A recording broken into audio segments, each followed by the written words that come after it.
ونشهد أن لا إله إلا الله وحده لا شريك له ونشهد أن سيدنا ومولانا محمدا عبده ورسوله أما بعد فأعوذ بالله من الشيطان الرجيم بسم الله الرحمن الرحيم ما آتاكم الرسول فخذوه وما نهاكم عنه فانتهوا عن أنس بن مالك رضي الله عنه قال قال رسول الله صلى الله عليه وسلم مررت على موسى ليلة أسري بي عند الكثيب الأحمر وهو قائم يصلي في قبره يا رب صل وسلم دائما أبدا على حبيبك خير الخلق كلهم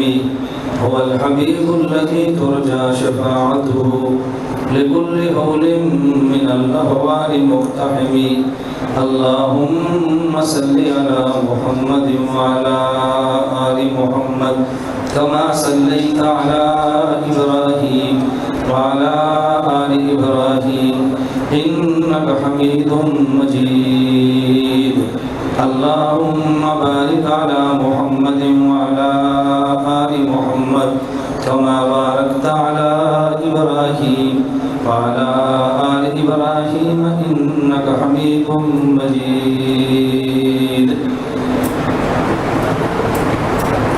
نہ میں کا ذکر نہ پینے کی بات کرتے ہیں میں کہتے ہیں شراب کو نہ ہم شرابی ہیں نہ شراب کی باتیں کرتے ہیں نہ میں کا ذکر نہ پینے کی بات کرتے ہیں نہ میں کا ذکر نہ پینے کی بات کرتے ہیں ہم اہل دل ہیں اور مدینے کی بات کرتے ہیں نہ میں کا ذکر نہ پینے کی بات کرتے ہیں ہم اہل دل ہیں اور مدینے کی بات کرتے ہیں نہ خدا ان سے راضی نہ مصطفیٰ ان سے خوش نہ خدا ان سے راضی نہ مصطفیٰ ان سے خوش جو اصحاب پیغمبر سے کینے کی بات کرتے ہیں وہ مردہ دل ہیں جو قائل نہیں حیات النبی کے وہ مردہ دل ہیں جو قائل نہیں حیات النبی کے ہم زندہ دل ہیں اور جینے کی بات کرتے ہیں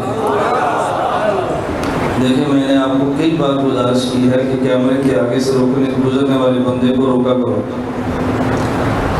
بات سمجھ آئی اتنی محنت کر کے 1.5 لاکھ کا ہم نے کیمرہ لیے صرف بیان ریکارڈ کرانے کے لیے آپ کے لیے بیان یہ 2 لاکھ کا ہے میرے لیے بیان یہ پوری دنیا کا ہے آپ کو اندازہ نہیں ہے کہ میرے بیان دنیا میں لوگ کہاں کہاں پہ سنتے ہیں جب اس بیان نیٹ پہ اپلوڈ ہونا ہے تو اس کو 10 منٹ میں سننے والی کی تعداد لاکھوں میں ہوتی ہے تو اس لیے میں اکثر بیانات میں کہتا ہوں کہ روکا کرو شاید تم بھی بول پڑا کرو اردو بیٹھے رہتے ہو چپ کر کے یہ قوم نہیں سمجھ دیا سے جب تک ان کو ڈانٹ کرنا سمجھا سمجھ نہیں آتی بات میری بات سمجھ آ رہی ہے آپ کو یہ میں ہر بیان میں کہتا ہوں کہ میرے لیے المیہ یہ ہے کہ میرے شہر کے لوگ میرے ساتھ تعاون نہیں کرتے سچی بات ہے میں نے آج کے آپ کے درس کے لیے 10 گھنٹے کا سفر کیا ہے آپ سمجھیں کہ مولانا صاحب 87 سے اٹھ کر آئے لیکن میں دوائی بھی کھا رہا ہوں گولیاں بھی کھا رہا ہوں ساتھ اپنے سفر بھی جاری رکھتا ہوں 10 گھنٹے کا میں نے سفر کیا صرف آج کے درس حدیث پہ ناغہ نہ کرنے کے لیے کل میں نے 3 جلسے پھر کرنے ہیں زور کے بعد تلگنگ ہے پھر مغرب کو بنڈی ہے پھر رات کو پھر بنڈی ہے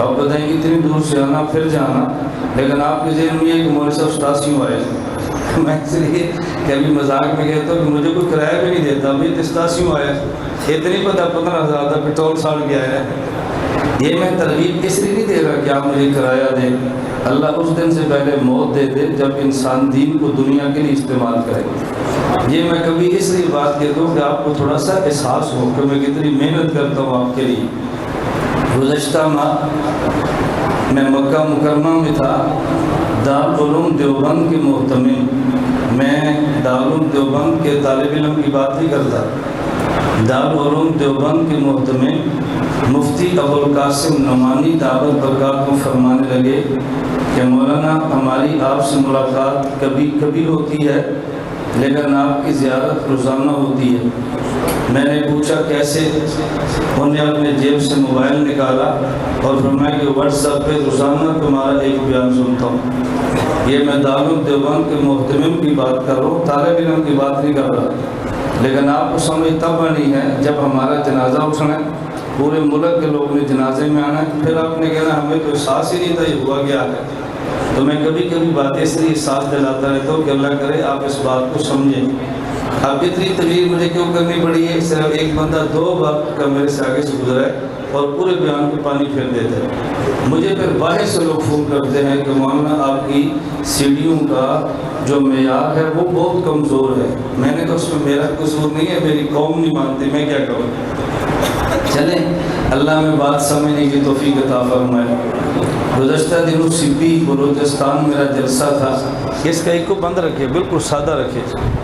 سبی بلوچستان میرا جلسہ تھا اور کھلے گراؤنڈ کا جلسہ تھا۔ اس میں ایک صاحب نے مجھے ٹپ دی ڈاکٹر ذاکر نائک کے بارے میں نے ان سے کہا کہ ڈاکٹر ذاکر نائک کی خوش قسمتی ہے اسے مرید اچھے ملے، میری بدقسمتی ہے کہ مجھے مرید اچھے نہیں مل رہے۔ میں نے کہا میں کہتا ہوں دیکھیے گراؤنڈ میں میرا جلسہ ہے، آج یہ جلسہ کرسیوں پر ہوتا، اوپر ٹینٹ لگے ہوتے، 10 کیمرے لگے ہوتے، یہ بندہ 10,000 جب بیٹھ کے بیان سنتا، اس کی ریکارڈنگ ہائی لیول کی ہوتی، یہ بیان شخص جب سوشل میڈیا پہ جاتا تو دنیا کہتی بیان ہوا ہے۔ آپ دو سیڑ کے مجمع لاتے ہیں، وہ کھلے گراؤنڈ کے مجمع رکھ کے پھر ایک پورے جادو کا انداز بناتے ہیں۔ کھلے گراؤنڈ میں مجمع ہے، ٹینٹ لگے ہیں، بڑا اسٹیج سجا ہے، اس پر 10 کیمرے ہیں، وہ مٹر کٹ میں آتا ہے، 7 سیکٹری نے فائل پکڑی ہوتی ہے، تو لوگ کہتے ہیں بہت بڑا مذہبی سکالر ہے۔ وہ پوری محنت کرتے ہیں میڈیا کے لیے، لیکن ابھی تک ہمیں میڈیا کی طاقت کا اندازہ نہیں ہے۔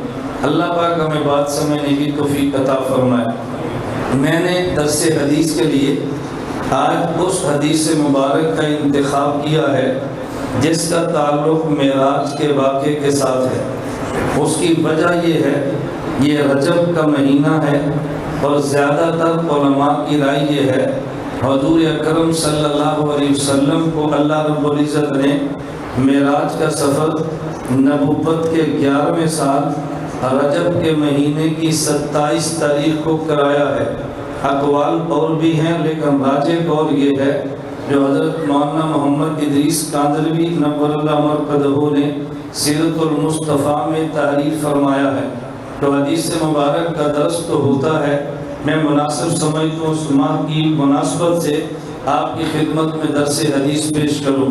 اس درس حدیث میں نے اس حدیث کا انتخاب کیا جو اللہ کے نبی نے خود فرمائی ہے اور نبی پاک نے اپنا آنکھوں دیکھا حال بیان کیا ہے۔ ایک چشمدید واقعہ میں بیان کرتا ہوں، اس کی شاید کوئی حیثیت نہ ہو۔ ایک چشمدید واقعہ اللہ کا نبی بیان فرمائے تو وہ ہمارا ایمان بنتا ہے۔ حضور اکرم صلی اللہ علیہ وسلم کو اللہ نے مکہ مکرمہ بیت اللہ سے لے کے عرش معلیٰ تک کی مختصر وقت میں سیر کرائی ہے۔ حضور پاک کو معراج کے لیے اللہ نے بلایا ہے۔ معراج اللہ کے نبی کو کیوں کرایا؟ اس کی وجہ یہ ہے، خدائی نظام یہ ہے کہ جب انسان اللہ کے دین کے لیے ذلت کی انتہا برداشت کرتا ہے، اللہ اس کو پھر عزت کی انتہا عطا فرماتے ہیں۔ ہمارے محبوب کو جس قدر امت نے برخراب کرنا چاہا کر لیا، جس قدر ستانا چاہا ستا لیا۔ اللہ کے نبی کو شیب ابی طالب میں بند کیا ہے۔ ابو لہب نے تبرک یا محمد الہذا جماعتنا کہہ کے بدگوئی کی ہے۔ ام جمیل نے حضور کے راستے میں کانٹے بچھائے ہیں۔ ابو لہب کے 2 بیٹوں نے نبوت کی بیٹیاں رقیہ ام کلثوم کو طلاق دی ہے۔ شیب ابی طالب میں 3 سال بند کیا ہے۔ حضور طائف پہ گئے ہیں، اہل طائف نے نبوت کے پاؤں سے خون نکالا ہے۔ ادھر حضرت خدیجہ الکبریٰ جیسی غم خوار بیوی کا انتقال ہوا ہے۔ اہل مکہ جو نبوت کو ستا سکتے تھے ستایا ہے۔ اللہ کے نبی نے خدا کے دین کے لیے انتہا درجے کی ذلت برداشت کی ہے تو میرے خدا نے انتہا درجے کی عزت عطا کی ہے۔ اے میرے پیغمبر، یہ فرش والے تجھے ذلیل کرنا چاہتے ہیں، میں عرش پہ بلا کے ان کی نگاہ میں تمہیں عزیز کرنا چاہتا ہوں۔ تو جس قدر انسان ذلتیں برداشت کرتا ہے اسی قدر اللہ عزتیں عطا فرماتے ہیں۔ یہ خدائی نظام ہے۔ خدا نے محبوب کو عزت دینے کے لیے عرش معلیٰ تک کی سیر کرائی ہے۔ میرے نبی کو خدا نے جو سیر کرائی، اللہ مکہ سے چلایا اور بیت المقدس تک اپنے محبوب کو لے کر گئے ہیں۔ بیت المقدس تک میرے نبی نے 5 جگہ پہ راستے میں اللہ کے نبی نے چھوٹے چھوٹے سٹاپ کیے ہیں۔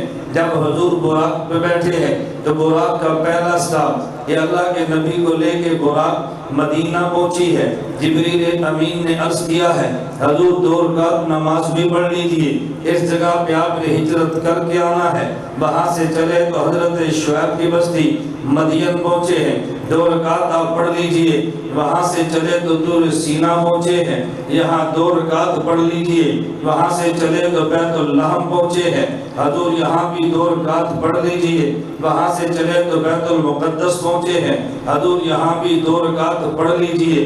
اللہ کے نبی نے 5 مقامات پہ 2 رکعت پڑھی ہے۔ میں نقطہ پیش کرنا چاہتا ہوں، اپنے نظریے کے حوالے سے سننا۔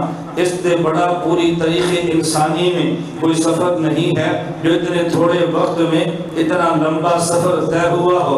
تو جب وقت تھوڑا ہو، سفر بہت لمبا ہو، نماز مختصر سے مختصر ادا کی جاتی ہے۔ اللہ کے نبی کا اتنے لمبے سفر میں 5 مقامات پہ 2 رکعت نماز پڑھنا اس بات کی دلیل ہے شریعت میں مختصر سے مختصر نماز 1 رکعت والی نہیں ہے، بلکہ کم از کم نماز 2 رکعت والی ہے۔ اگر 1 رکعت کی نماز ہوتی، کسی مقام پہ اللہ کے نبی 1 رکعت نماز پڑھ لیتے، اس لیے 1 رکعت کی ویسے چھوڑو، امت کو بتاؤ کہ کم از کم 2 رکعت نماز بنتی ہے۔ اللہ کے نبی نے 2 رکعت پڑھی ہے۔ پھر اللہ کے نبی نے 4 مقامات پہ نماز تنہا پڑھی ہے، بیت المقدس میں جماعت کرائی ہے۔ اللہ کے نبی کی انفرادی نماز بھی دیکھ لو، نبی کی اجتماعی نماز بھی دیکھ لو۔ اللہ کے نبی نے اجتماعی نماز کرائی ہے۔ ہمارے سامنے 3 قسم کی نمازیں ہیں۔ ایک نماز وہ ہے جو آپ کے یہاں 2 بلاک میں بھی ہے، امام بھی امتی ہے، مقتدی بھی امتی ہے، اور دوسری نماز مسجد نبی کی ہے، امام نبی ہے اور مقتدی صحابہ ہے، اور تیسری نماز اللہ کے نبی کی بیت المقدس میں ہے، امام بھی نبی ہے اور مقتدی بھی نبی ہے۔ اب کوئی بندہ آپ سے پوچھے، تھوڑی سی بھی عقل ہو تو بندہ سمجھ سکتا ہے بھئی ایک نماز وہ ہے جس میں امام بھی امتی ہے، مقتدی بھی امتی ہے، دوسری نماز اس سے بڑی ہے جس میں امام نبی ہے اور مقتدی صحابہ ہیں، تیسری نماز اس سے بلند ہے، امام بھی نبی ہے اور مقتدی بھی نبی ہے۔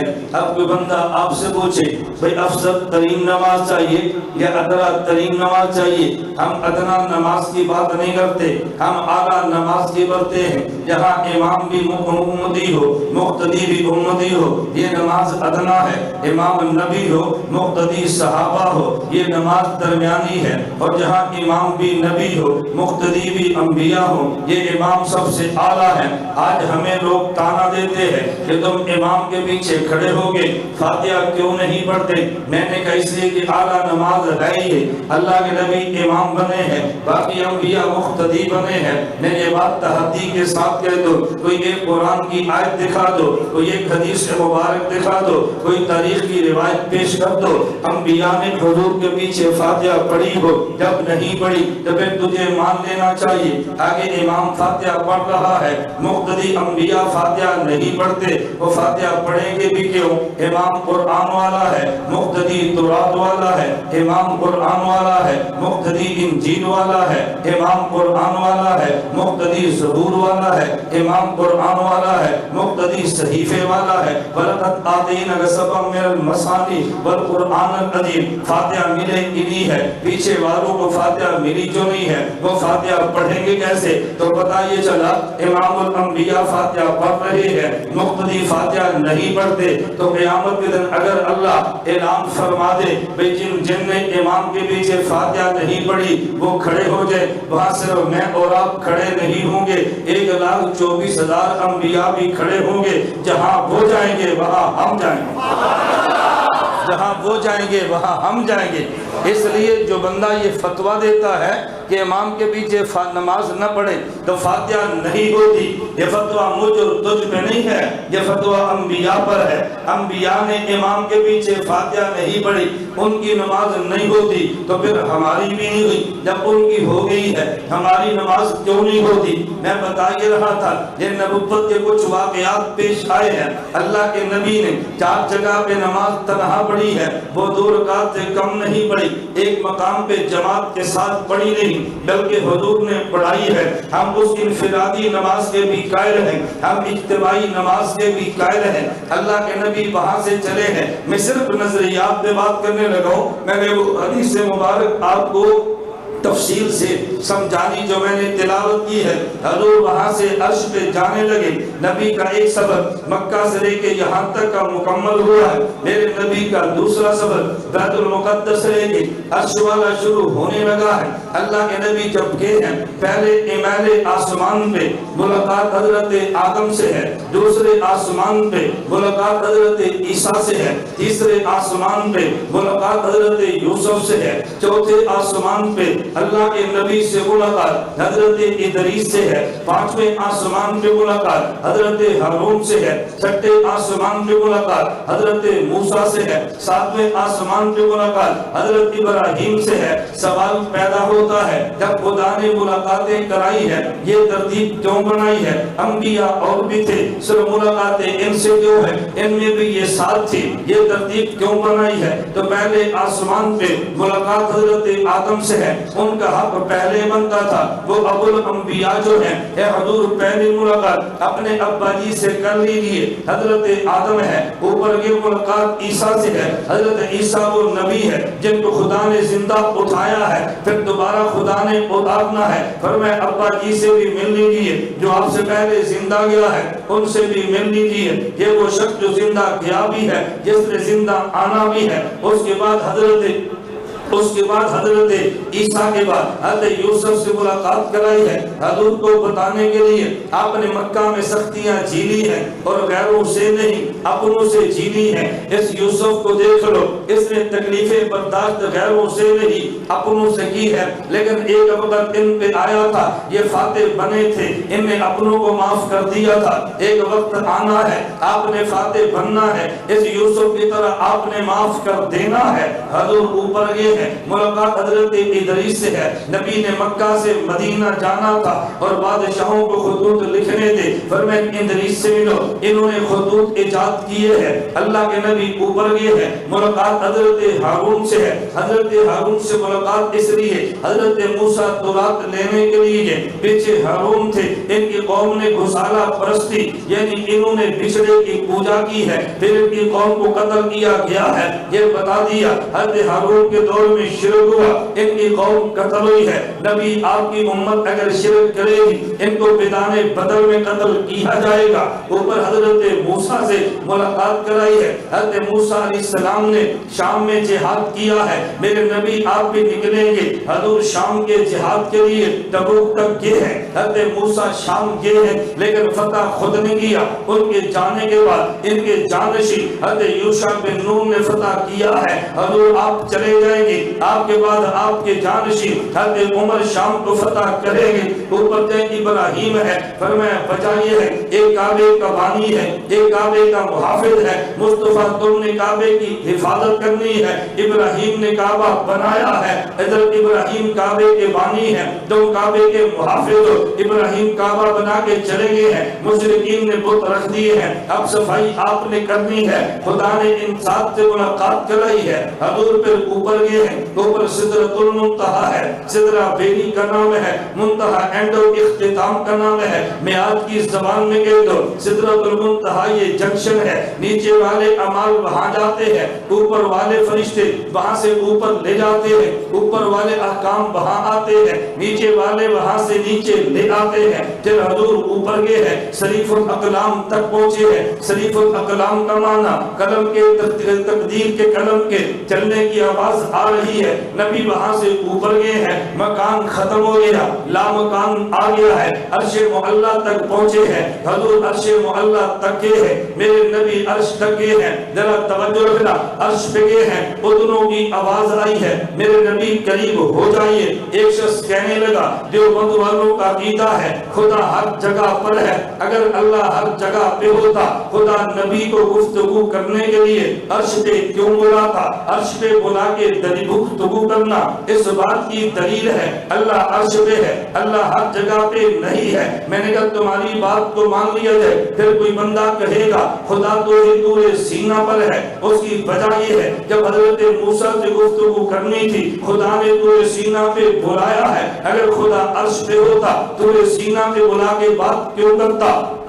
تیسرا بندہ کہہ دے گا خدا دو بلاک کی موتی مسجد میں ہے، بھئی تیری دلیل کیا ہے؟ جب ہم نے خدا سے بات کرنی ہو ہم نماز پڑھتے ہیں، جب نماز پڑھنی ہو تو دو بلاک مسجد میں آتے ہیں، اگر سامنے کو ہے ہی نہیں تو بات کس سے کرتے ہیں؟ سامنے کوئی بھی نہ ہو بندہ باتیں کرے، اسے عقل والا نہیں کہتے۔ بتا یہ چلا خدا یہاں موجود ہے، میں نے کہا تم جواب کیا دو گے؟ اس لیے دیوبند کا نظریہ واضح ہے، خدا کی ذات ہر جگہ پر ہے، لیکن اس بندے سے بات کہاں کرنی ہے؟ بندے کی حیثیت کو دیکھ کے اللہ جگہ کا انتخاب کرتے ہیں، اگر بندہ مجھ جیسا آپ جیسا ہے گفتگو کے لیے انتخاب دو بلاک کی مسجد کا ہے، اگر بندہ موسیٰ کریم جیسا ہے انتخاب طور سینہ کا ہے، بندہ محمد حبیب جیسا ہے انتخاب عرش معلی کا ہے۔ تکبیر، تاج و تخت ختم نبوت، تاج و تخت ختم نبوت، محمد ہمارے، محمد ہمارے، محمد ہمارے، نعرہ تکبیر۔ اللہ کے نبی کا نظر، اللہ کے نبی کو خدا نے عرش پہ بلایا ہے۔ توجہ، ہمارا عقیدہ یہ نہیں ہے خدا عرش پہ ہے، ہمارا عقیدہ یہ ہے خدا ہر جگہ پر ہے۔ ہم دلیل بھی دیتے ہیں، اپنے خلاف آنے والی دلیل کا ہم جواب بھی دیتے ہیں، ہم مد مقابل پہ اعتراض نہیں کرتے، لیکن اپنی صفائی تو دے سکتے ہیں۔ یہ میں بات تمہیں کیسے سمجھاؤں؟ جب ہم نے اپنے نظریات اپنی قوم کو نہیں سمجھانے آئندہ نسلیں برباد ہو جائیں گی، اگر قوم کو نظریات دو گے آئندہ نسلیں محفوظ ہو جائیں گی۔ ہم کسی کو گالی نہیں دیتے، کسی پہ تنقید بھی نہیں کرتے، کسی پہ اعتراض بھی نہیں کرتے، لیکن اپنے نظریے کو دلیل سے بیان تو کر سکتے ہیں۔ اپنے نظریے پہ اگر کوئی اعتراض کرے اس کا جواب بھی دے سکتے ہیں۔ ہمارا نظریہ یہ تھا توجہ خدا ہر جگہ پر ہے۔ ایک بندہ مجھے کہنے لگا اگر خدا ہر جگہ پر ہے تو پھر یہ بات اب کیوں کہتے ہیں؟ جب حضور عرش پہ گئے ہیں تو خدا نے فرمایا اذنو میرے نبی قریب ہو جا، اگر خدا عرش پہ نہیں تھے تو قریب ہو جا کیوں فرمایا؟ آدمی قریب ہو جا تبھی کہتا ہے کہ جب آدمی موجود ہو، کہتے میرے قریب ہو جا، میں ممبر پہ بیٹھوں میں کہتا ہوں میرے قریب ہو جا، اس کا معنی میں یہاں ہوں، اگر میں یہاں بھی ہوں میں وہاں بھی ہوں، پھر اذنو کہنے کا مطلب کیا ہے؟ کہتے ہیں اگر خدا عرش پہ نہیں تھا تو یہ کیوں فرمایا میرے حبیب اذنو میرے قریب ہو جا، اس کا معنی عرش پہ ہے۔ میں نے کہا اذنو کہاں لکھا ہے؟ توجہ رکھنا، کہتا ہے حدیث میں لکھا ہے۔ میں نے کہا پہلے قرآن ہے یا پہلے حدیث ہے؟ کہتے جی پہلے قرآن ہے۔ میں نے کہا پہلے قرآن دیکھ لیتے ہیں پھر حدیث مبارک دیکھ لیتے ہیں۔ ہم نے قرآن پڑھا ہے، اللہ قرآن فرماتے واسجد، کیا فرماتے؟ بولو کیا فرماتے؟ واسجد کا معنی عرش پہ جا یا زمین پہ آ؟ بولو نا، واسجد کا معنی عرش پہ آ یا زمین پہ جا؟ آگے کیا فرمایا؟ واسجد کے آگے کیا فرمایا؟ وقترب، سجدہ کر میرے قریب ہو جا۔ اگر خدا عرش پر ہے تو سجدے سے قرب کیسے ملا ہے؟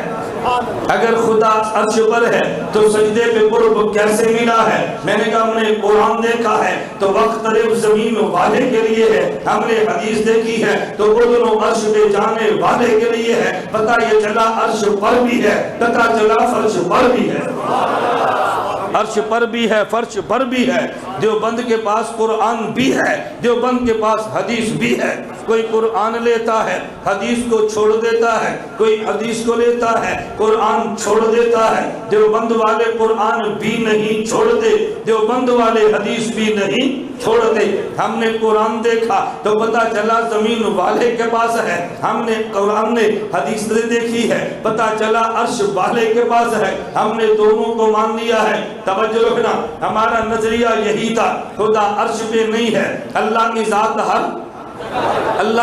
ہر جگہ پر ہے. پھر ہمارا نظریہ ہے اللہ کے نبی عرش پہ گئے ہیں, خدا سے بات بھی کی ہے, خدا کا دیدار بھی کیا ہے. ہمارے نبی نے اللہ کی بات کو سنا بھی ہے, اللہ کی ذات کو دیکھا بھی ہے.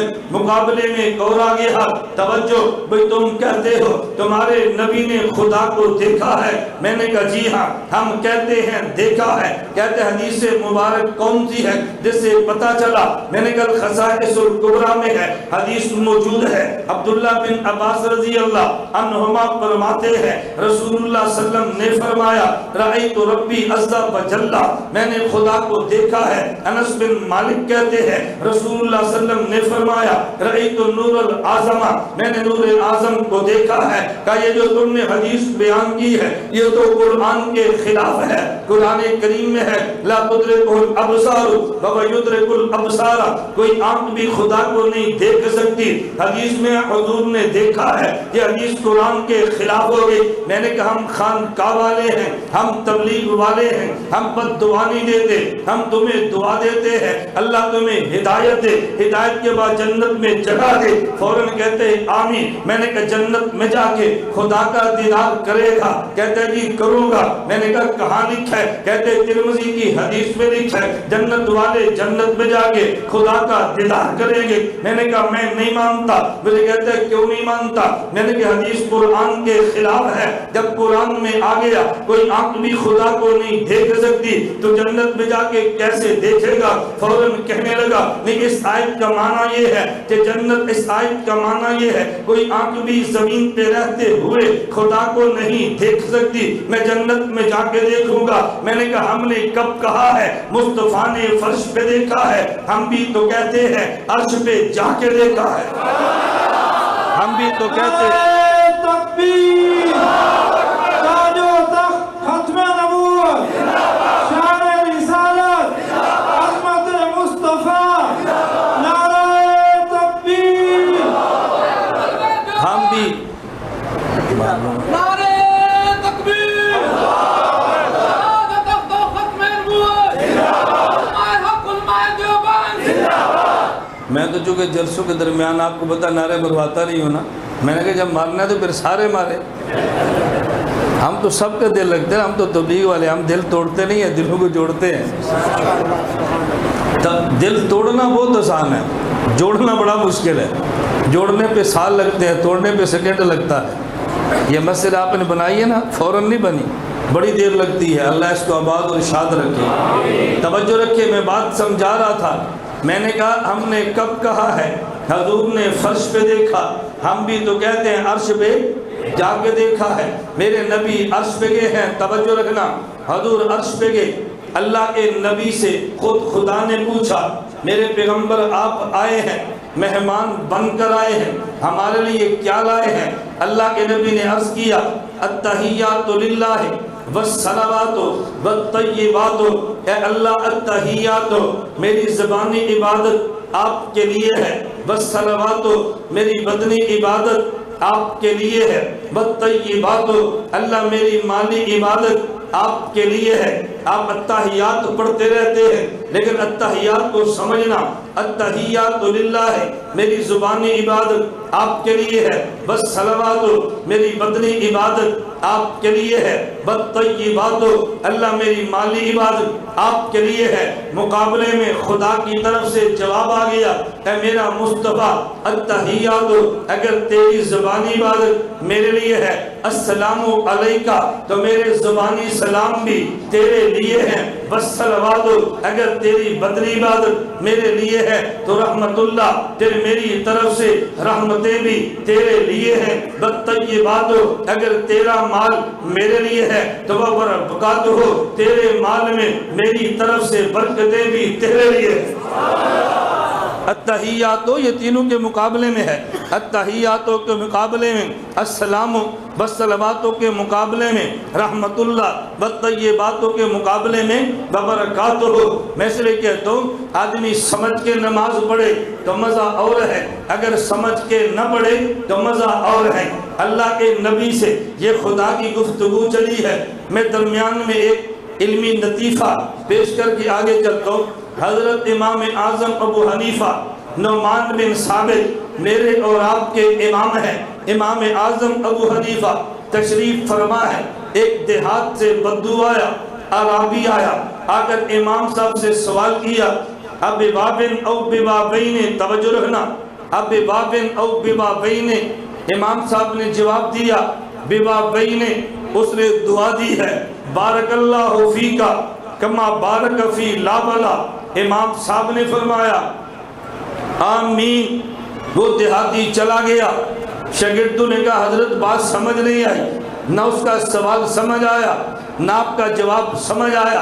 امام صاحب فرمانے لگے التحیات دو قسم کا ہے، ایک التحیات وہ ہے جو آپ نماز میں پڑھتے ہیں، التحیات للہ والصلوات والطیبات، اس میں دو واو ہیں، التحیات للہ والصلوات، نمبر 2 والطیبات، یہ دو واو ہیں۔ اس نے مجھ سے پوچھا ہے التحیات نماز میں کون سے پڑھے؟ ایک حدیث میں 2 واو والا ہے، ایک حدیث میں 1 واو والا ہے۔ التحیات للہ والصلوات الطیبات، میں کون سا التحیات پڑھا کروں؟ اب بابن او ببابین، 1 واو والا یا 2 واو والا؟ میں نے اسے جواب دیا ببابین، تم 2 واو والا پڑھا کرو۔ یہ خوش ہو کے مجھے اس دیہاتی نے جواب دی ہے، کہتے ہیں بارک اللہ فیکا کما بارک فی لا بلا۔ اس نے دعا دیتے ہوئے قرآن کی اس آیت کی طرف اشارہ کیا جس میں زیتون کے درخت کے بارے میں خدا نے یوں فرمایا زیتون لا شرقیہ ولا غربیہ، زیتون ایسا درخت ہے لا شرقیہ، اس جیسا مشرق میں نہیں، ولا غربیہ، اس جیسا مغرب میں نہیں۔ اللہ نے 2 بار لا استعمال کیا، لا شرقیہ ولا غربیہ۔ اس نے مجھے دعا دی ہے بارک اللہ فیکا، اللہ تمہارے علم میں ایسے برکت دے جیسے زیتون کے درخت میں برکت دی ہے، وہ بھی لا بلا ہے، خدا تمہیں بھی لا بلا بنائے، وہ جیسا نہ مشرق میں نہ مغرب میں، تم جیسا بھی نہ مشرق میں ہو نہ مغرب میں۔ انہوں نے کیسے اس آیت کا اشارہ کیا ہے اور میں نے اس پہ آمین کہی ہے۔ آپ نے اندازہ کیا ہمارے امام اعظم ابو حنیفہ کتنے ذہین آدمی ہیں، اتنے ذہین کہ بندہ سوچ نہیں سکتا۔ حضرت امام اعظم ابو حنیفہ کی مجلس میں ایک بچہ آیا، توجہ رکھنا، ایک بچہ آیا، اس نے آ کر امام صاحب سے پوچھا مجھے ایک مسئلہ بتائے۔ ایک آدمی نے عشاء کی نماز پڑھی ہے، توجہ رکھنا، عشاء کی نماز پڑھی ہے، نماز پڑھ کے وہ آدمی سو گیا ہے۔ اس نے مسئلہ پوچھا، ایک آدمی نے عشاء کی نماز پڑھی ہے، نماز پڑھ کے سو گیا ہے، اس کو رات کو غسل کی حاجت ہو گئی ہے، فجر کی اذان سے پہلے اب عشاء کی نماز دوبارہ پڑھے یا پہلی نماز کافی ہے؟ امام صاحب فرمانے لگے عشاء کی نماز دوبارہ پڑھے۔ وہ چلا گیا۔ شاگردوں نے کہا ہمیں یہ بات سمجھ نہیں آئی، آپ نے کیسے بات فرمائی ہے؟ امام صاحب نے دعا بھی دے دی اور میں قد یفلح ھذا الصبی انشاءاللہ، یہ بچہ کل کو بہت بڑا آدمی بنے گا، یہ کامیاب ہوگا۔ شاگرد کہنے لگے ہمیں سمجھ نہیں آئی۔ اس نے مسئلہ پوچھا عشاء کی نماز پڑھ کے بندہ سو جائے، غسل کی حاجت آ جائے تو پھر یہ دوبارہ عشاء پڑھے؟ آپ نے فرما دیا دوبارہ پڑھے، دوبارہ لٹانے کی ضرورت کیا ہے؟ امام صاحب فرمانے لگے یہ بچہ ذہین بھی ہے، یہ بچہ شرمیلا بھی ہے، اس نے مسئلہ کسی اور کے لیے نہیں، اس نے اپنے لیے پوچھا ہے۔ یہ عشاء کی نماز پڑھ کے سویا تو یہ نابالغ تھا، فجر کی اذان سے پہلے یہ بالغ ہو گیا، اب یہ پوچھتے میں نماز دوبارہ پڑھو یا نہ پڑھو؟ تو میں نے سمجھایا جو پہلے عشاء پڑھی ہے یہ چونکہ بچہ تھا اس پہ فرض نہیں تھی، جب فرض اب ہوئی ہے تو دوبارہ پڑھے گا نا۔ جب عشاء کے وقت میں بالغ ہو گیا تو عشاء کی نماز فرض اب ہے تو پڑھے گا نا۔ اس بچے نے اپنے بارے میں پوچھا ہے لیکن تم بات کو سمجھے نہیں ہو۔ امام اعظم ابو حنیفہ علم والے بھی تھے، اس لیے علم والا ان کی قدر کرتا ہے، اور جس کے پاس علم نہ ہو وہ امام ابو حنیفہ سے عداوت رکھتا ہے۔ ہم اہل علم دیوبند والے امام کے علم کی قدر کرتے ہیں۔ میں خیر سمجھا ہی رہا تھا، ذرا مسئلے کو سمجھے، درمیان میں جملہ سمجھے۔ السلام علیکہ ایھا النبی ورحمۃ اللہ وبرکاتہ۔ میں نے ایھا النبی آپ کو سمجھانا ہے۔ ہمارے ہاں یا موتی مسجد میں 5 اذانیں ہوتی ہیں، لیکن کسی اذان سے قبل کوئی بندہ الصلاۃ والسلام علیکہ یا رسول اللہ نہیں کہتا۔ ہمیں لوگ تعجب سے پوچھتے ہیں بھئی تم اذان دیتے ہو، اذان سے پہلے تم صلاۃ کیوں نہیں پڑھتے؟ میں نے کہا اس لیے کہ ہم عاشق پیغمبر ہیں۔ اس نے کہا کیسے عاشق پیغمبر ہو کہ تم درود نہیں پڑھتے؟ عاشق تو درود پڑھا کرتا ہے۔ میں نے کہا بھئی پڑھا کرتے ہیں لیکن اذان سے پہلے جو تو نے کہا ہم یہ نہیں پڑھتے۔ اس نے کہا کیوں نہیں پڑھتے؟ میں نے کہا اس لیے کہ دیوبند کا عقیدہ ہے ہم یہاں سرگودا میں زندہ ہے، ہمارے نبی مدینہ منورہ اپنے روضہ میں زندہ ہیں، حضور بہت بڑے ہیں ہم بہت چھوٹے ہیں، ہم یہاں زندہ نبی وہاں زندہ، ہم بہت چھوٹے ہیں حضور بہت بڑے ہیں۔ اور جب چھوٹا دور سے بڑے کو یا کہہ کے آواز دے تو یہ خلاف ادب ہے۔ ہم عاشق پیغمبر ہیں، ہم نبی کی شان میں بے ادبی نہیں کرتے۔ جب سرگودا میں ہو اللہم صلی علی محمد دن کہتے ہیں، جب نبی کے روضے پر جائیں الصلاۃ والسلام علیکہ یا رسول اللہ کہتے ہیں، ہم دور سے پکارنے کو خلاف ادب سمجھتے ہیں، ہم اس لیے یا نہیں کہتے۔ توجہ رکھنا، اس لیے ہم یا نہیں کہتے۔ میں مسئلہ سمجھانے لگا ہوں، میں نے بڑی اہم دلیل کا جواب دینا ہے۔ اگر آپ نے دلیل نہ سمجھی تو پھر جب آپ کے خلاف دلیل پیش ہوگی نا پھر آپ نے گھومنا ہے بھائی میں اس دلیل کا کہیں سے جواب تو مل جائے۔ توجہ رکھنا، میں نے کہا دیوبند کا نظریہ ہے درود اللہ کے نبی کی خدمت میں یہ ہدیہ ہے۔ ہدیے کا طریقہ یہ ہے، باپ سرگودا میں ہے، ماں سرگودا میں ہے، باپ بیٹا جدہ میں ہے، اگر وہاں سے کوئی آنے لگے بیٹا اس کے ہاتھ ابو جان کے لیے کمبل بھیج دیتا ہے، امی جان کے لیے چادر بھیج دیتا ہے، بھئی ابو جان کو کمبل دے دینا، میری امی جان کو چادر دے دینا۔ لیکن جب خود جدہ سے سرگودا ہے ابو جان کی خدمت میں کمبل پیش کر دیتا ہے، امی جان کی خدمت میں چادر پیش کر دیتا ہے۔ ہدیے کا طریقہ یہ ہے کہ دور سے بھیجا جاتا ہے، قریب جا کر خدمت میں پیش کیا جاتا ہے۔ درود نبی کی خدمت میں ہدیہ ہم سرگودا سے اللہم صلی علی محمد کہہ کے فرشتوں کے ذریعے بھیج دیتے ہیں، جب نبی کے روضے پہ جائیں تو یا رسول اللہ کہہ کے پیش کر دیتے ہیں۔ یہ نبی کی خدمت میں تحفہ ہے، تحفہ دور سے بھیجا جاتا ہے اور جب قریب ہوں تو پیش کیا جاتا ہے۔ اب آپ کے خلاف دلیل آنے لگی ہے، میں نے وہ سمجھانی ہے۔ آپ نے کہا ہم یا رسول اللہ اذان سے پہلے اس لیے نہیں کہتے ہم یہاں زندہ نبی وہاں زندہ، اور دور سے یا کہنا یہ خلاف ادب ہے۔ میں نے کہا جی ہاں خلاف ادب۔ کہا جی نماز پڑھتے ہو؟ میں نے کہا بحمداللہ پڑھتے ہیں۔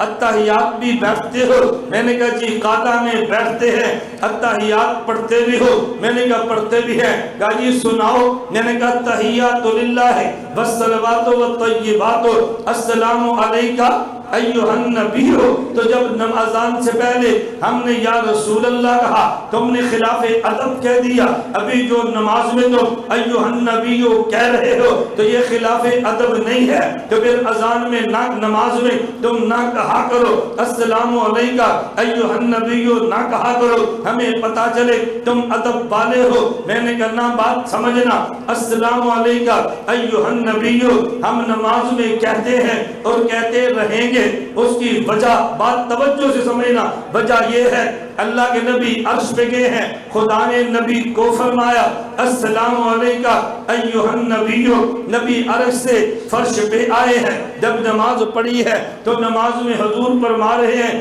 السلام علیکہ ایھا النبی۔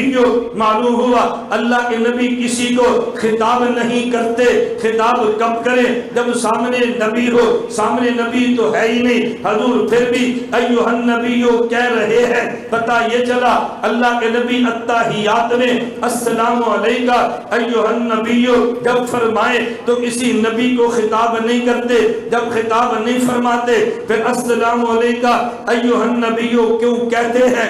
ذرا بات توجہ سے سمجھنا، ہم نے قرآن پڑھا ہے، قرآن کریم میں ہے یا ایھا المزمل قم اللیل الا قلیلا، اے میرے نبی آپ اٹھئے رات تہجد پڑھیے، قرآن کریم میں ہے یا ایھا المدثر قم فانذر، اے میرے نبی آپ اٹھئے تبلیغ کیجئے، قرآن کریم میں ہے یا ایھا النبی قل لازواجک وبناتک ونساء المؤمنین یدنین علیہن من جلابیبہن، اے نبی اپنی بیٹیوں کو، اپنی بیویوں کو، اپنی بیٹیوں کو ایمان والی عورتوں سے فرما دو کہ پردہ کرے۔ یہ اللہ نے نبی کو خطاب کیا۔ ہم بھی تو کہتے ہیں یا ایھا المزمل قم اللیل الا قلیلا، مجھے بتاؤ آپ کے مولانا جب نماز میں یہ آیت پڑھیں یا ایھا المزمل قم اللیل الا قلیلا، ایمان سے بتاؤ کیا یہ اللہ کے نبی کو حکم دیتے ہیں؟ توجہ رکھنا، یہ حضور کو حکم دے رہے ہیں، اللہ کے نبی کو خطاب کر رہے ہیں؟ نانا، اللہ نے یا ایھا المزمل کہہ کے نبی کو حکم دیا ہے۔ جب ہم یا ایھا المزمل کہتے ہیں ہم نبی کو حکم نہیں دیتے، جو خدا نے خطاب کیا اسے نقل کرتے ہیں۔ یا ایھا المدثر قم فانذر، خدا نے نبی کو حکم دیا ہے، جب ہم یا ایھا المدثر کہتے ہیں ہم نبی کو حکم نہیں دیتے، خدا کے خطاب کو نقل کرتے ہیں۔ یا ایھا النبی قل لازواجک، خدا نے نبی کو حکم دیا بیوی بیٹیوں کو کہہ دو پردہ کرو، جب ہم یا ایھا النبی قل لازواجک کہتے ہیں ہم نبی کو حکم نہیں دیتے بلکہ خدا کے حکم کو نقل کرتے ہیں۔ اب بات سمجھ آ گئی، یا ایھا المزمل خدا نے حکم دیا، ہم نے کہا تو خطاب نقل کیا۔ یا ایھا المدثر خدا نے خطاب کر کے نبی کو حکم دیا، ہم نے کہا تو خدا کا خطاب نقل کیا۔ یا ایھا النبی قل لازواجک خدا نے خطاب کر کے نبی کو حکم دیا، ہم نے کہا تو خدا کے خطاب کو نقل کیا۔ عرش پہ السلام علیکہ ایھا النبی، خدا نے نبی کو خطاب کیا۔ جب ہم اذان میں، جب ہم نماز میں السلام علیکہ ایھا النبی کہتے ہیں ہم نبی کو خطاب نہیں کرتے بلکہ خدا کے خطاب کو نقل کرتے ہیں۔ خطاب نہیں کرتے بلکہ خدا کے خطاب کو نقل کرتے ہیں۔ میں نے کہا اذان سے پہلے جب تو یا رسول اللہ کہے تو نبی کو خطاب کرتا ہے، جب ہم نماز میں السلام علیکہ ایھا النبی کہے ہم خطاب نہیں کرتے، خدا کے خطاب کو نقل کرتے ہیں۔ بڑے کو دور سے خطاب کرنا خلاف ادب ہے، بڑے کے خطاب کو نقل کرنا عین ادب ہے۔ اس کی وجہ اور ہے، اس کی وجہ توجہ رکھنا۔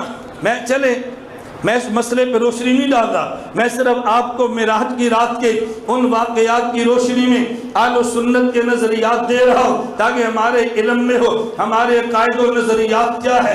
اللہ کے نبی عرش پہ گئے ہیں، حضور عرش سے نیچے فرش پر آئے ہیں، نبی مکہ مکرمہ میں حضور تشریف لے آئے، راستے میں کئی واقعات پیش آئے، ان میں سے ایک واقعہ اللہ کے نبی نے جو خود نقل فرمایا، میں اس واقعے کو پیش کرنے لگا۔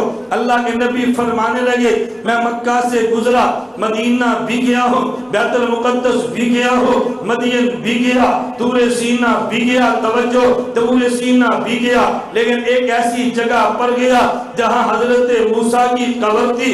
مررت علی موسیٰ لیلۃ اسریٰ بھی، میں گزرا حضرت موسیٰ کی قبر کو، معراج کی رات گزرا، میں نے حضرت موسیٰ کو دیکھا، فرمایا مررت علی موسیٰ لیلۃ اسریٰ بھی عند القصیب الاحمر، عند القصیب الاحمر، سرخ ٹیلے کے بعد حضرت موسیٰ کی قبر قبر ہے، میں وہاں سے گزرا، وہ قائم یصلی فی قبرہ، حضرت موسیٰ قبر میں کھڑے ہو کے نماز پڑھ رہے تھے۔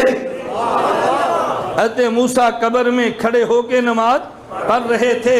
یہ حدیث مبارک صحیح مسلم میں ہے، یہ حدیث مبارک سنن نسائی میں ہے، یہ حدیث مبارک مسند ابی یعلا موصلی میں ہے، یہ حدیث مبارک الخصائص الکبریٰ میں ہے۔ اللہ کے نبی نے فرمایا میں نے حضرت موسیٰ علیہ السلام کو دیکھا، وہ قبر میں کھڑے ہو کے نماز پڑھ رہے تھے۔ اس سے پتہ چلا جو ہمارا نظریہ، ہمارا عقیدہ ہے، اللہ کے نبی قبر میں زندہ بھی ہے، اللہ کے نبی قبر میں نماز بھی پڑھتے ہیں، نبی قبر میں زندہ بھی ہیں اور نبی قبر میں نماز بھی پڑھتے ہیں۔ یہ ہمارا نظریہ ہے، اس نظریے پہ ہم دلائل بھی رکھتے ہیں، ہم نظریہ بھی رکھتے ہیں، کوئی اس پہ شبہ پیش کرے ہم اس کے جواب بھی دیتے ہیں۔ چلے میں 3-4 باتیں کہتا ہوں، ذرا نوٹ فرما لیں، چونکہ ہمارا یہ درس حدیث ہے، درس قرآن نہیں ہے، آپ کے علم میں ہے۔ میں انگریزی ماہ کا پہلا جمعہ عشاء کے بعد عثمانیہ مسجد اقبال کالونی میں درس قرآن دیتا ہوں، سارے دلائل قرآن سے دیتا ہوں، کیونکہ یہ درس حدیث ہے، اس لیے میں سارے دلائل حدیث سے دیتا ہوں۔ میں نے وضاحت کیوں کی ہے، کوئی بندہ تمہیں یہ نہ کہے کہ مولانا نے حیات النبی پہ حدیثیں پیش کی ہیں، بھئی آیت تو پیش نہیں کی، میں نے کیسے لیے کہ درس حدیث ہے تو ان میں حدیثیں ہی پیش کروں گا، درس قرآن ہوگا تو آیتیں ہی پیش کروں گا۔ ابھی چند دن قبل 29 اپریل کو بعد نماز مغرب جس طرح آپ کی یہ موتی مسجد ہے میاں والی، وہ بھی موتی مسجد ہے، میرا 5واں سالانہ جلسہ حیات الانبیاء کا تھا۔ میں نے صرف ایک آیت پہ 1.5 گھنٹہ گفتگو کی اور قرآنی آیت سے ثابت کیا اللہ کے نبی قبر میں زندہ ہے، قرآن نے وضاحت کی ہے۔ میں صرف یہ بتانے لگا، ذرا 4-5 باتیں سمجھنے۔ نمبر 1 ہمارا نظریہ ہے اللہ کے نبی، توجہ، اللہ کے نبی کا جسم قبر میں محفوظ ہے۔ اس پہ حدیث اللہ کے نبی نے فرمایا ان اللہ حرم علی الارض ان تاکل اجساد الانبیاء، خدا نے زمین پہ حرام کر دیا ہے وہ نبی کا جسم کھائے، ایسا نہیں ہو سکتا، نبی کا جسم محفوظ، میں نے حدیث پیش کر دی ہے۔ نمبر 2 اللہ کے نبی قبر میں زندہ، الانبیاء احیاء فی قبورہم، نبی قبر میں زندہ، اس پہ بھی حدیث موجود ہے۔ نمبر 3 اللہ کے نبی پہ سلام پڑھو، فرشتے پہنچاتے ہیں، نبی جواب دیتے ہیں۔ حدیث مبارک ما من احد یسلم علی الا رد اللہ علی روحی فرد علیہ السلام، کہ جب بھی میرے اوپر کوئی مسلمان سلام بھیجے خدا میری روح کو متوجہ کر دیتے ہیں، میں اسے جواب دے دیتا ہوں۔ سلام بھی دینا حدیث سے ثابت، جواب بھی دینا اللہ کے نبی کی حدیث سے۔ ہم سلام کے بھی قائل ہیں، جواب کے بھی قائل ہیں۔ ایک ذرا نقطہ ذہن میں رکھنا، ہم سلام کے بھی قائل، جواب کے بھی قائل۔ میرا ایک جگہ بیان تھا اور بیان تھا چریوٹ میں، عنوان ختم نبوت تھا۔ مجھ سے قبل ایک مولانا نے بیان کیا اور بیان ختم نبوت پہ فرمایا، وہ لوگوں کو نقطے یاد کرا رہے تھے تو انہوں نے فرمایا بھی ایک دلیل یاد رکھ لو، دلیل یاد رکھ لو، مرزا قادیانی کے جھوٹا ہونے پہ دلیل یاد رکھو کہ مرزا قادیانی کہتا تھا میں عیسیٰ بن مریم ہوں۔ اللہ کے نبی نے فرمایا جب حضرت عیسیٰ بن مریم نازل ہوں گے لَيَنزِلَنَّ عیسیٰ بن مریم امامًا عَدَلًا، وہ حاکم عادل بن کے نازل ہوں گے۔ نمبر 2 لَيَكْسُرَنَّ الصَّلِيبَ، صلیب توڑ دیں گے۔ نمبر 3 لَيَقْتُلَنَّ الْخِنزِيرَ، خنزیر قتل کر دیں گے یعنی یہودیت مٹا دیں گے۔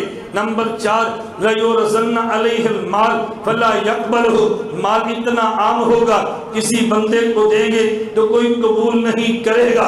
وہ مولانا کہنے لگے ان مرزائیوں سے پوچھو مرزا حاکم بنا ہے، ان سے پوچھو عیسائیت مٹی ہے، ان سے پوچھو یہودیت ختم ہوئی ہے، ان سے پوچھو مال اتنا عام ہوا ہے، یہ 4 علامتیں یاد رکھو۔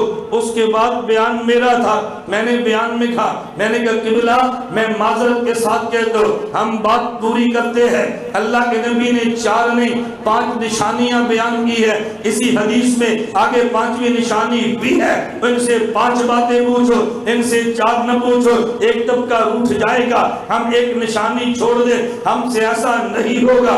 ہم ہیں رائٹ بینڈ والے، ہم آدھے دین کی بات نہیں کرتے، ہم پورے دین کی بات کرتے ہیں۔ ادھورے دین کی بات کرے وہ رائٹ بینڈ والا نہیں ہے، ادھورے دین کی بات کرے وہ تبلیغ والا نہیں ہے۔ تبلیغ کے ماتھے پر بدنما داغ ہے، ہم آدھی بات نہیں کرتے، پوری کرتے ہیں۔ آدھی کرنی ہے کہ پوری؟ ایک شخص مجھے کہنے لگا وہ جی فضائل اعمال میں فضائل درود بھی تھا، نکال لیا۔ میں نے کہا تبلیغ والوں نہیں، دکانداروں نے نکالا ہے۔ کس نے نکالا ہے؟ میں تبلیغ والوں سے کہتا ہوں آپ وہ فضائل اعمال اپنے پاس رکھا کریں جس کے آخر میں فضائل درود بھی ہے۔ حضرت شیخ کے ساتھ یہ خدا کے لیے زیادتی نہ کرو، 4 پیش کر دیے 5واں چھوڑ دیا۔ ہم حضرت شیخ کو چھوڑنے والے نہیں ہیں، ہم دفاع کریں گے۔ ہم شیخ کے حلالی بیٹے ہیں، ہم حلالی فرزند ہیں، ہم بڑا سمجھتے ہیں تو دفاع بھی کریں گے۔ وہ مانتا ہے تو سارا مانے، نہیں مانتا تو ادھورا نہ مانے۔ پورا تبلیغی نصاب یا ادھورا؟ بتاؤ تبلیغ والا میں ہوں یا آپ ہیں؟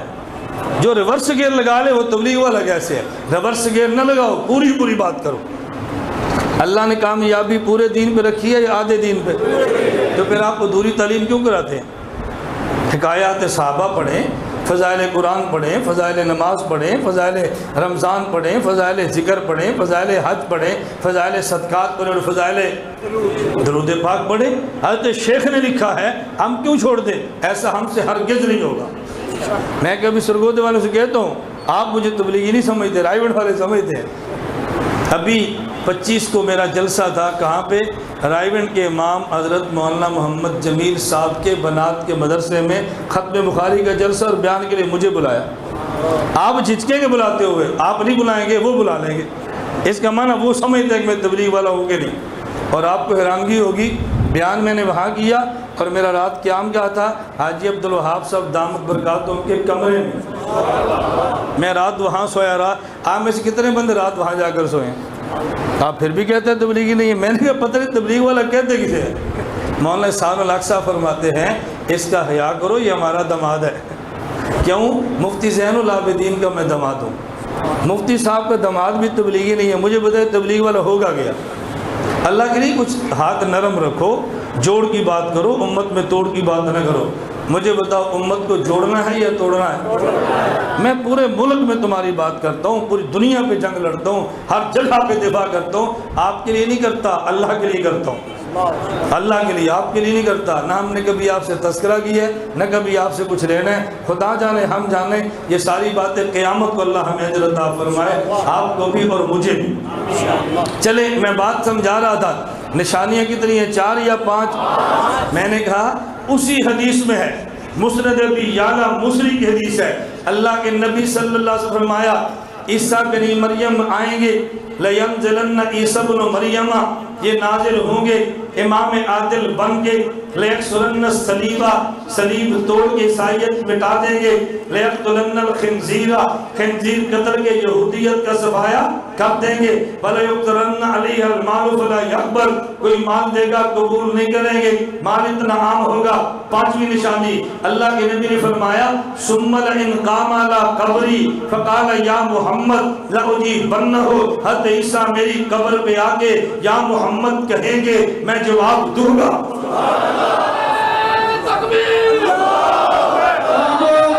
ختم نبوت، سر کو کف سر بلند، سر کو کف سر بلند، غیرت مند جرت مند، متکلم اسلام مولانا محمد الیاس گھومر سے نعرہ تکبیر۔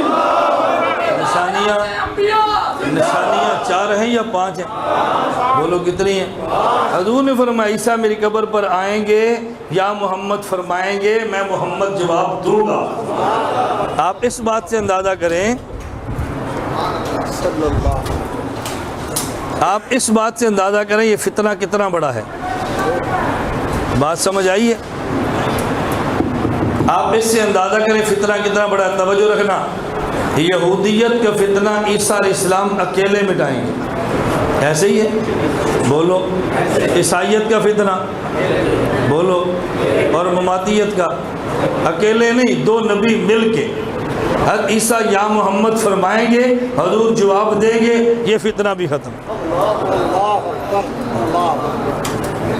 سبحان اللہ۔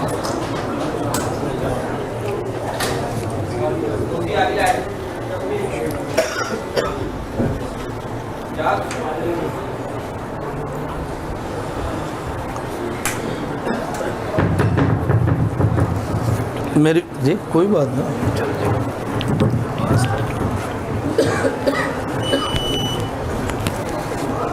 بات سمجھ آ رہی ہے؟ توجہ رکھنا، میں یہ بات کہہ رہا تھا، ہمارا نظریہ اللہ کے نبی کا جسم محفوظ، حدیث ہے یا نہیں؟ نبی قبر میں زندہ، حدیث ہے یا نہیں؟ حضور پر سلام پیش ہو جواب دیتے ہیں، حدیث ہے یا نہیں؟ توجہ، آگے میں نمبر 4 پیش کرنے لگا ہوں۔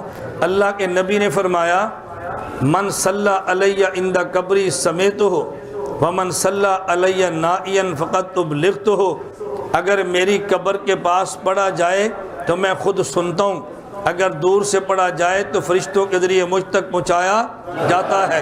کتنی باتیں ہو گئی؟ آپ نے باتیں گنی، میں ہر بات پہ حدیث پیش کرنے لگا ہوں۔ میں نے کہا 4، نمبر 5 سنیں، اللہ کے نبی قبر میں نماز پڑھتے ہیں، فی قبورہم یصلون، ہمارے نظریے میں 5 باتیں ہیں، ہم نے ہر بات پہ مستقل حدیث پیش کی ہے۔ خدا نے تمہیں دل دیا ہے، کسی عالم کو چٹ دے دو، انہیں کو بھی ہمارے سرگودے کے مولانا نے اپنے 5 نظریات پہ ہر نظریے پر مستقل حدیث پیش کی ہے، ہر نظریے پر مستقل حدیث پیش کی ہے۔ ہمارے نظریات میں کتنے حصے ہیں؟ انگلیاں دیکھ کر بتاؤ کتنے حصے ہیں؟ 5، میں گنواتا ہوں۔ نمبر 1، نبی کا جسم، بولو نبی کا جسم، دلیل ان اللہ حرم علی الارض ان تاکل اجساد الانبیاء۔ نمبر 2، نبی زندہ، الانبیاء احیاء۔ نمبر 3، پیغمبر پر سلام پڑھے جواب دیتے ہیں، ما من احد یسلم علیہ الا رد اللہ علیہ روحی فارد علیہ السلام۔ نمبر 4، قریب سے پڑھے خود سنتے ہیں، دور سے پڑھے فرشتے پہنچا دیتے ہیں، من صلی علیہ عند قبری سمیتہ ومن صلی علیہ نائیا فقد ابلغتہ۔ نمبر 5 میں بتا رہا تھا، نبی قبر میں نماز پڑھتے ہیں، فی قبورہم یصلون، ہم اپنے نظریات کے ہر جز پہ حدیث رکھتے ہیں، ہر جز پہ حدیث رکھتے ہیں۔ یہ نہیں کہ ایک مسئلے پہ حدیث پیش کر دی اور ایک پہ پیش نہیں کی۔ اللہ میں بات سمجھنے کی توفیق عطا فرمائے۔ توجہ رکھنا، کوئی بندہ آپ کو یہ بات کہہ دے گا اور جی حدیث مبارک مولانا نے پیش کی ہے، ہمارا اعتراض ہے، میں نے کہا ہم تنقید نہیں کرتے، لیکن جو اعتراض آپ دیں اس اعتراض کا جواب بھی دیتے ہیں۔ توجہ رکھنا، میں نے کہا اعتراض کیا ہے؟ کہتے ہیں آپ نے حدیث پڑھی ہے، ما من احد یسلم علیہ الا رد اللہ علیہ روحی، کہ جب کوئی بندہ مجھ پہ سلام پڑھے اللہ میری روح کو لٹا دیتے ہیں، جب کوئی مجھ پہ سلام پڑھے اللہ میری روح کو، توجہ رکھیے، اللہ میری روح کو لٹا دیتے ہیں۔ اس نے کہا اس میں تو نبی کو تکلیف دینے والی بات ہے۔ میں نے کہا وہ کیسے؟ کہتے ہیں 1 سیکنڈ بھی ایسا نہیں ہے جب اللہ کے نبی پر کوئی سلام نہ پڑھتا ہو، اس کا معنی ہر سیکنڈ میں سلام بھی پڑھا جاتا ہے۔ خدا نبی کی روح لٹا دیتے ہیں، پھر نکلتی ہے، پھر لٹاتے ہیں، پھر نکلتی ہے، پھر لٹاتے ہیں، تو یہ بار بار روح کے آنے اور جانے سے پیغمبر کو تکلیف ہوتی ہے۔ یہ حدیث مان لی جائے، یہ نبی کے شان کے خلاف ہے۔ میں نے کہا نا، ہم نے دیوبند سے حدیث بھی سنی ہے، اس کا مطلب بھی سمجھا ہے۔ شیخ العرب العجم مولانا حسین احمد مدنی رحمت اللہ علیہ فرماتے ہیں، میں ایک جملہ علماء کے لیے کہہ دوں پھر بات آپ کو الگ سمجھا دوں گا۔ اور حضرت مدنی کہتے ہیں جب رد القصیلہ الہ تو معنی معنی اعادہ ہے، جب رد کا صلہ علی ہو تو معنی توجہ ہے، توجہ رکھے، رد کا صلہ الی ہو معنی اعادہ، رد کا صلہ علی ہو معنی توجہ۔ یہ میں نے علماء کے لیے بات کی ہے، میں آپ کو سمجھانے لگا، اگر ردہ کے بعد علی آ جائے تو معنی متوجہ کر دینا ہے، اگر عربی زبان میں ردہ لفظ کے بعد الی آ جائے تو معنی لٹا دینا ہے۔ اللہ نے یہ، اللہ کے نبی نے یہ نہیں فرمایا الا رد اللہ الی روحی، اللہ میری روح لٹاتے ہیں، بلکہ فرمایا الا رد اللہ علی روحی۔ جب ردہ کے بعد علی ہو تو معنی لٹانا نہیں ہے، معنی متوجہ کر دینا ہے، مطلب تو نے غلط خود بیان کیا۔ اللہ کے نبی نے فرمایا جب سلام پڑھا جائے تو میں چونکہ تجلیات الہیہ میں، مشاہدات الہیہ میں نبی پاک مستغرق ہوتے ہیں، اللہ نبی کو متوجہ فرما دیتے ہیں، نبی ان کو جواب دے دیتے ہیں۔ اس سے مراد روح کا لٹانا نہیں ہے، اس سے مراد نبی پاک کو متوجہ فرمانا ہے۔ اور یہ نہیں ہر وقت، یہ ضروری نہیں ہے، یہ بالکل اسی طرح جس طرح ایک بڑا آدمی ہو اور اس کے ہزاروں کارخانے ہوں، اس نے حساب چیک کرنا ہو تو اس میں کیا ہوگا، ایک کارخانے کے ایک منشی دوسرا وہ تفصیلی حساب لے کر آئیں گے اور کھڑے رہیں گے، پیچھے دیکھا بھی کیوں آئے ہو، چیک کیا، پھر اپنے کام میں لگ گئے۔ یہ نہیں تھا کہ ایک ایک مزدور کا خود چیک کرے، منشی لے کر آئے ایک بار چیک کر دے۔ ہم سلام پڑھتے ہیں، فرشتے اکٹھے سلام لے کر جاتے ہیں، نبی نے جواب دیا، پھر اپنے کام میں مشغول ہو گئے۔ میں بتا صرف یہ رہا تھا ہمارے نظریات حدیث سے ثابت، میں اس حدیث پہ بات کر کے بات سمیٹتا ہوں۔ حضرت موسیٰ علیہ السلام کے بارے میں اللہ کے نبی نے فرمایا، حضرت موسیٰ کی قبر سے گزرا، سرخ ٹیلے کے پاس قبر تھی، حضرت موسیٰ کھڑے ہو کے قبر میں نماز پڑھ رہے تھے۔ توجہ، یہ ہمارا نظریہ ہے۔ ایک بندہ کہنے لگا یہ تمہارے نظریے کے خلاف ہے۔ میں نے کہا وہ کیسے؟ کہتے ہیں آپ کہتے ہو حضرت موسیٰ قبر میں نماز پڑھ رہے تھے، ادھر تم کہتے ہو بیت المقدس میں سارے انبیاء حضور کے پیچھے کھڑے تھے، تو جب حضرت موسیٰ ادھر تھے تو پھر بیت المقدس میں کون تھا؟ اگر بیت المقدس میں حضرت موسیٰ تھے تو قبر میں نماز کون پڑھ رہا تھا؟ توجہ رکھنا۔ میں نے کہا بات تو بڑی آسان ہے۔ کہتے جی وہ کیسے؟ میں نے کہا پہلے حضرت موسیٰ قبر میں نماز پڑھ رہے تھے، جب حضور بیت المقدس میں ہے، حضرت موسیٰ بھی وہاں سے بیت المقدس میں نبی کے پیچھے نماز پڑھ رہے تھے، پہلے وہاں پڑھی ہے اب یہاں پڑھی ہے۔ امام بہقی نے حیات الانبیاء میں لکھا ہے ایک ہی وقت میں دو جگہ نمازیں نہیں ہے، پہلے وقت میں نماز اپنی قبر میں ہے، اس کے بعد نماز بیت المقدس میں ہے، ایک وقت میں دو جگہ۔ یہ اشکال والی بات ہے، لیکن دو وقت میں دو جگہ یہ اعتراض والی کوئی بات نہیں ہے۔ بات سمجھ آگئی؟ چلو پھر سوال سمجھے۔ ہمارا عقیدہ انبیاء اپنی قبروں میں نماز پڑھتے ہیں۔ ایک شخص مجھے کہنے لگا او جی نظریہ تو آپ کا یہ ہے انبیاء قبروں میں نماز پڑھتے ہیں۔ میں نے کہا جی ہاں، ادھر آپ کہتے ہو بیت المقدس میں حضور کے پیچھے نماز پڑھی ہے۔ میں نے کہا جی ہاں، سوال سمجھنا۔ کہتے ہیں اگر بیت المقدس میں انبیاء تھے تو بتاؤ قبروں میں کون تھے؟ اگر قبروں میں خود نبی تھے تو بتاؤ بیت المقدس میں کون تھے؟ میں نے کہا جو قبروں میں وہی بیت المقدس میں تھے۔ کہتے ہیں بیت المقدس میں بھی ہیں قبروں میں بھی ہیں، یہ بات کیسے ہے؟ میں نے کہا بات یوں نہیں ہے، جس نے سوال کیا وہ اٹک کا رہنے والا تھا، مجھ سے ٹیلی فون پہ پوچھا۔ میں نے کہا تم کہاں رہتے ہو؟ مجھے کہتے اٹک میں۔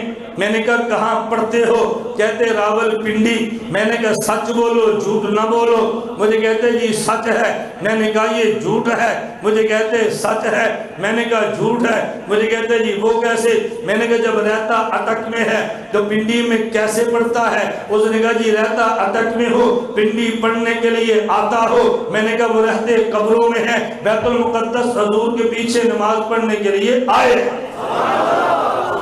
اگر آپ حضرات رائے ونڈ میں پھر رہے ہوں، سرگودے والوں سے پوچھو بھائی تو کہاں رہتا ہے، وہ کیا کہے گا؟ رائے ونڈ۔ بولو کیا کہاں رہتا ہے؟ اور اسے کو تو جھوٹ بولتا ہے، کہتا ہے میں سرگودے رہتا ہوں، پھر تو رائے ونڈ رہے۔ وہ کہے گا نہیں میں رہتا سرگودہ ہوں، یہاں اجتماع کے لیے آیا ہوں۔ انبیاء رہتے قبروں میں ہیں، وہ حضور کے پیچھے نماز کے لیے گئے۔ اس لیے ہم کہتے ہیں انبیاء اپنی قبروں میں، توجہ، انبیاء قبروں میں زندہ۔ ہمارا نظریہ ہے انبیاء کو قبروں میں رزق بھی ملتا ہے، انبیاء کو قبروں میں رزق بھی، نماز بھی پڑھتے ہیں۔ ایک بندہ کہنے لگا اگر نماز پڑھتے ہیں تو وضو کے لیے کہاں جاتے ہیں؟ میں نے کہا صحابہ نے غسل کرایا تھا، کہتے جی ہاں۔ میں نے کہا غسل سے وضو ہو جاتا ہے؟ کہتے جی ہاں۔ میں نے کہا وضو کا کرنا تو ثابت، ٹوٹنا تو بتا دے، کرنا ہم بتاتے ہیں۔ جب وضو ٹوٹا ہی نہیں ہے تو کرنے کا مطلب کیا ہے؟ ہو جی انبیاء کو قبر میں رزق ملتا ہے۔ میں نے کہا جی ہاں۔ قضائے حاجت کے لیے کہاں جاتے ہیں؟ میں نے کہا ہم تبلیغ والے بد دعائیں نہیں دیتے، خدا تجھے ہدایت دے، جنت میں جگہ دے، تو جنت میں کھائے اور پیے گا۔ مجھے کہتے جی ہاں۔ میں نے کہا پیشاب کے لیے جہنم میں جائے گا؟ مجھے کہتے نہیں۔ تو میں نے کہا پھر کہاں جائے گا؟ کہتے جنت میں پیشاب کی حاجت ہی نہیں ہے۔ میں نے کہا تجھے وہاں نہیں ہے، انہیں یہاں نہیں ہے، تیری وہ جنت، ان کی یہ جنت۔ تکبیر، ختم نبوت، علماء دیوبند، سر وقف سر بلند، غیرتمند غیرتمند، ہم نے کہا حیات الانبیاء، ہم نے کہا تجھے وہاں نہیں ہے، انہیں یہاں نہیں ہے، تیری وہ جنت، ان کی یہ جنت۔ ایسے ہے یا نہیں؟ توجہ۔ مجھے کہتے ہیں یہ جنت۔ میں نے کہا جی ہاں۔ ہو جی میں نہیں مانتا۔ میں نے کہا دلیل لا۔ کہتے ہیں بخاری میں روایت ہے، حضور تشریف لائے مدینہ منورہ۔ ادھر دیکھیں، مدینہ منورہ تشریف لائے، یہ جگہ کھودی مسجد نبوی کی تعمیر کے لیے، اندر سے مشرک کی ہڈی نکل آئی۔ اگر یہ جنت ہوتی تو جنت میں مشرک کی ہڈیاں نہیں ہوتی۔ میں نے کہا میں جواب دینے لگا ہوں، حضرت آدم کو پیدا کیا، خدا نے کہا اسجدوا لآدم، میرے آدم کو سجدہ کرو۔ میں نے کہا سب نے کیا الا ابلیسا، ابلیس نے نہیں کیا، ابا انکار کیا، بس تکبر کیا، وکان من الکافرین، وہ کافر ہو گیا۔ میں نے کہا ابلیس کہاں تھا؟ کہتے جنت میں۔ میں نے کہا تو کہتے مشرک کی ہڈی جنت میں کیسے؟ مجھے بتا ابلیس جیسا کافر جنت میں کیسے ہوگا؟ جی قرآن آگے بڑھے۔ میں نے کہا دکھاؤ۔ کہتے قرآن میں اخرج، خدا نے نکال دیا۔ میں نے کہا بخاری آگے بڑھے، اس میں نبشت، ان کی ہڈیوں کو نکال دیا۔ ابلیس وہاں تھا، خدا نے نکالا۔ مشرک کی ہڈی یہاں تھی، مصطفیٰ نے نکالا۔ یہ بھی جنت اور وہ بھی جنت۔ ترجمان علماء دیوبند مولانا الیاس گھمر سے، سر وقف سر بلند، غیرتمند غیرتمند، تکبیر۔ ہم قرآن بھی مانتے ہیں، حدیث بھی مانتے ہیں کہ نہیں؟ ہم قرآن بھی پڑھتے ہیں، حدیث بھی پڑھتے ہیں۔ آپ محسوس نہ فرمایا کریں، المیہ ہمارا یہ ہے، ہم نے عوام میں عقائد کو بیان کیا نہیں ہے۔ اب دیکھیں میں عقیدہ بتا رہا ہوں، میں نے مخالف پہ تنقید کی ہے؟ میں نے کوئی فتویٰ دیا؟ میں اپنا عقیدہ بھی نہ بیان کروں۔ مسجد میری ہے اور میری مسجد میں سننے والا بھی میرا ہے۔ کہا مولانا صاحب مسجد بھی آپ کی، سامعین بھی آپ کے، ہم آپ کے، آپ ہمارے، ہمارا عقیدہ ہماری مسجد میں ہمیں نہ بتانا۔ اچھا پھر کہاں بتائیں؟ آپ مجھے یہ تو کہہ سکتے ہیں تنقید نہ کریں، آپ یہ کہہ سکتے ہیں گندی زبان استعمال نہ کریں، آپ یہ کہہ سکتے ہیں فتوے نہ لگائیں، آپ یہ کہہ سکتے ہیں مولانا گالیاں نہ دیں، سب مجھے آپ بات سمجھائیں۔ نہ میں گالیاں دیتا ہوں، نہ میں فتویٰ دیتا ہوں، نہ میں تنقید کرتا ہوں، نہ میں کسی کو برا بھلا کہتا ہوں۔ اپنا عقیدہ بیان کیا ہے اور کرتے رہیں گے انشاءاللہ۔ اپنا عقیدہ بیان کیا ہے اور کرتے رہیں گے۔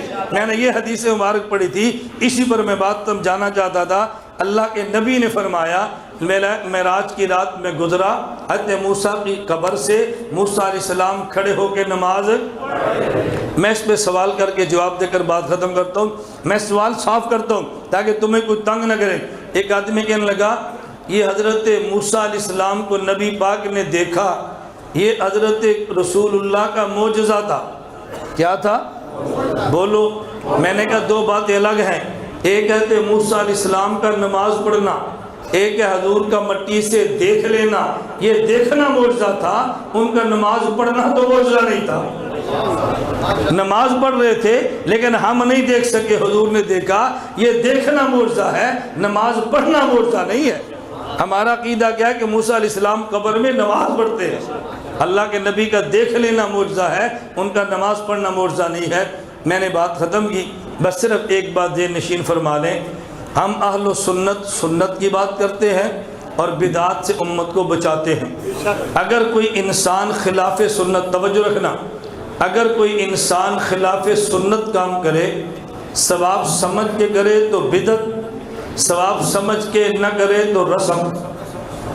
مسئلہ سمجھنا ہے، کوئی آدمی خلاف سنت کام کرے، ثواب سمجھ کے کرے تو بدعت، ثواب سمجھ کے نہ کرے تو پھر بدعت بھی غلط، رسم بھی بدعت۔ فرق کیا ہے؟ رسم پہ گناہ کم ہے اور بدعت پہ گناہ زیادہ ہے۔ ہمارے بر صغیر میں ایک رسم یا بدعت چلی ہے کہ لوگ 22 رجب کو کنڈے پیش کرتے ہیں، حلوہ پوڑی پکا کے کھاتے ہیں۔ یہ 22 رجب کے کنڈے اگر ثواب سمجھ کے کیا تو بدعت، اگر ثواب سمجھے بغیر کیا تو رسم۔ لیکن ایک بات ذہن نشین فرما لیں، ثواب سمجھے نہ سمجھے ایک بہت بڑا جرم اور بنتا ہے۔ وہ جرم یہ ہے کہ لوگ ان کنڈوں کو حضرت امام جعفر صادق کے کنڈے کہتے ہیں، جبکہ حضرت امام جعفر صادق رحمت اللہ علیہ پیدا ہوئے رمضان سن 80 ہجری یا 83 ہجری میں اور وفات پائی ہے شوال 148 ہجری میں، اور کنڈے منائے جا رہے ہیں 22 رجب کو۔ نہ امام جعفر صادق کی پیدائش ہے، نہ یہ ان کی وفات کا دن اور رات ہے۔ ان کی پیدائش رمضان 80 یا 83 ہجری میں اور ان کی وفات شوال 148 ہجری میں۔ حضرت امیر معاویہ رضی اللہ تعالی عنہ جو نبی کے برادر نسبتی بھی ہیں اور فاتح شام بھی ہیں، کاتب وحی بھی ہیں، نبوت کے مایہ ناز صحابی بھی ہیں، پیغمبر کے بعد میں صحابہ والوں میں یہ خلیفہ بھی ہیں۔ امیر معاویہ کی وفات 22 رجب سن 7 ہجری کو ہوئی ہے۔ ہمارے بر صغیر کی ریاست رامپور میں، ایک ریاست رامپور میں 106 عیسوی میں یہ بدعت، یہ گناہ شروع ہوا ہے۔ حضرت امیر معاویہ کی وفات پہ دشمنان صحابہ نے رات کو چھپ چھپ کے یہ کنڈے پکا کے جشن منایا۔ پہلے چھپ کے کھائے جاتے تھے کہ سنیوں کو پتہ چل گیا یہ ہمارے خلاف لڑنے پہ اتر آئیں گے۔ جب سنی شریک ہو گیا اب چھپ کے نہیں، اب کھلائے جاتے ہیں دکھا کے۔ اس لیے میں کہہ رہا ہوں یہ 22 رجب امیر معاویہ کی وفات کا دن ہے۔ 22 رجب کو کنڈے ثواب سمجھ کے کیے تو بدعت، بغیر ثواب کے کیے تو رسم۔ لیکن ان دونوں سے ایک بڑا گناہ یہ ہے، اس گناہ کو سمجھیں، یہ منائے اس نے جو حضرت معاویہ کا دشمن تھا۔ اگر سنی نے یہ منا لیے، ثواب سمجھ کر نہ بھی کھائے ویسے بھی کھا لیے، تو یہ مشابہت ان سے ہوگی جو صحابہ کے دشمن ہے۔ اللہ کے نبی نے فرمایا من تشبہ بقوم فہو منہم، جو جس قوم سے مشابہت اختیار کرتا ہے قیامت کے دن انہی کے ساتھ کھڑا ہوگا۔ اس لیے گناہ سمجھے تب بھی نہ کھائیں، رسم سمجھے تب بھی نہ کھائیں، خود بھی بچیں امت کو بھی بچائیں۔ اگر تمہارے گھر میں کوئی بھیج دے اس کو کھانے کا جرم نہ کرے، کسی جانور کے سامنے پھینک دے، کسی باہر اس کو رکھ دے۔ صحابہ کی مذمت میں آنے والا کھانا اہل و سنت کی غیرت کے خلاف ہے۔ اللہ ہمیں اہل و سنت ہی بنائے، بدعات اور رسموں سے بچنے کی توفیق عطا فرمائے۔ وآخر دعوانا